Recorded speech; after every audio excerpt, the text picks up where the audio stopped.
J'ai commencé ma carrière au Brésil à l'âge de 13 ans. J'ai joué dans la rue avec mes amis et après j'ai commencé à jouer à gauche et à droite. Il y a quelqu'un qui m'a remarqué et demandé pour faire un essai à Figueirense, à 400 km de chez moi. Mon père était déjà un footballeur, pas à haut niveau, mais à un bon niveau, pas au niveau national, mais à un bon niveau. Et moi, j'étais toujours avec le ballon et toujours sur le terrain. Donc, j'ai accompagné souvent mon père et depuis que je suis trop petit, je n'avais pas la certitude, mais presque que j'allais essayer d'être joueur de ballon. Je peux dire que j'ai vaincu beaucoup de très bons moments dans ma carrière. Mais sans doute, c'est la première fois que j'ai porté le maillot de l'équipe nationale brésilienne.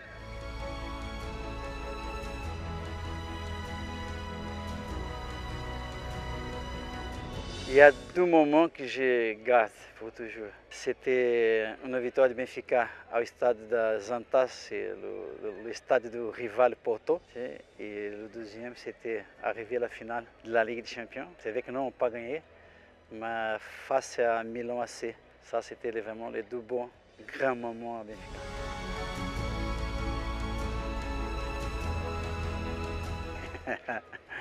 Bon, cette finale de 90 face à Marseille, nous, on a perdu au stade du Vélodrome 2-1. C'était vraiment un match que si Marseille gagnait 6 ou 7-1, on ne pouvait rien dire. Parce que surtout la deuxième mi-temps était massacrée, vraiment. On s'est fait massacrer au Vélodrome. Et moi, je me souviens, quand moi, j'arrive à le vestiaire, tout le monde était la tête baisse comme ça. J'ai dit, les gars, vous inquiétez pas, c'est nous qu'on voit la finale. Parce que chez nous, c'est 120 000 personnes. Et là, on va les écraser. Et là, on ne pas les écraser, mais on a gagné.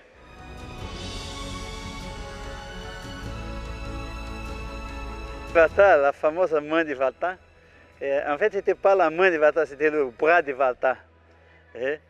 Mais c'était la main et c'était le but.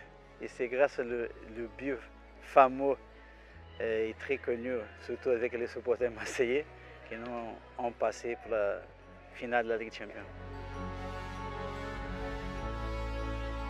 Et sans doute le match retour face à Real Madrid 93-94. On était là-bas, on a perdu 3-1 et après pour faire remonter ce résultat, c'était très compliqué parce qu'on parlait du Real, mais quand même nous, on a réussi 4-1 et moi, ce match-là, je suis sur les 4 buts et c'était vraiment, c'est là que j'ai compris que Paris est vraiment magique.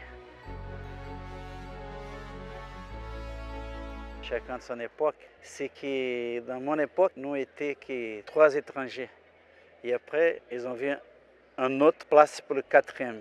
Et aujourd'hui, le PSG d'aujourd'hui sont beaucoup d'étrangers. Et tous presque des équipes nationales. Dans le Paris Saint-Germain est beaucoup plus fort que notre époque. Nous étions forts, très forts. Mais le foot a évolué beaucoup. Aujourd'hui, vraiment, c'est plus la bagarre financière. Celui-là qui a plus de pognon recrute les meilleurs joueurs. Avec beaucoup de respect à les deux époques, les deux équipes étaient fortes, chacun dans son époque.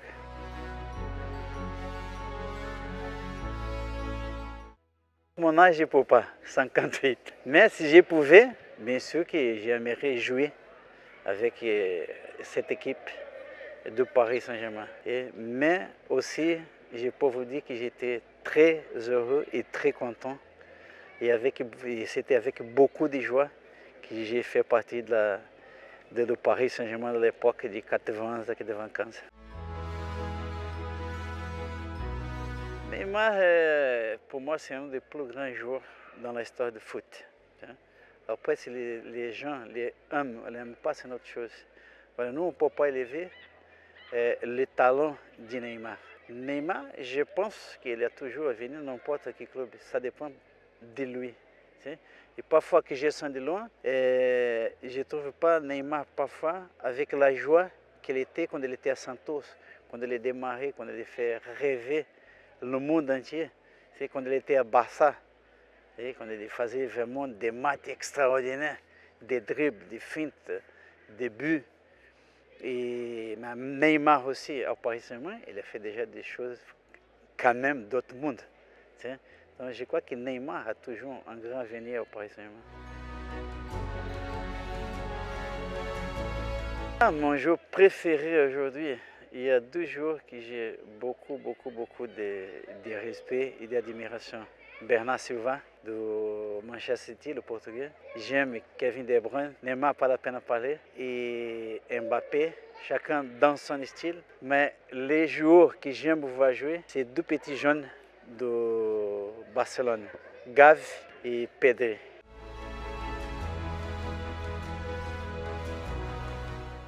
Les meilleurs joueurs à mon poste.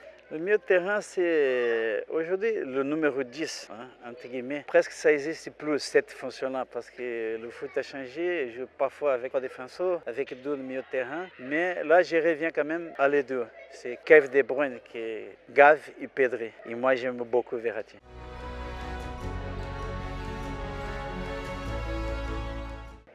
Être entraîneur.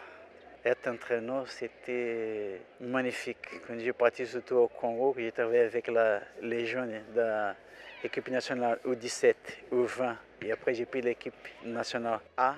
Vraiment, c'est chose différente parce que moi, j'essaye de passer tout ce que j'ai vaincu sur le terrain. Et là, le contact, c'est direct.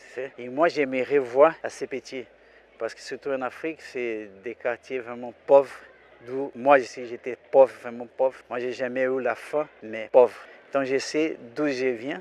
Et quand je vois les petits là, il faut rêver avec les 2 pieds par terre. Parce que moi je suis dans un village de 2000 habitants, dans un pays de 250 millions. Si j'ai réussi, vous pouvez réussir. Et si le bon Dieu me donne la santé, c'est vraiment continuer à aider les jeunes que j'ai connus à Congo-Brazzaville, les amener en Europe, finir de former tous les petits là comme des hommes.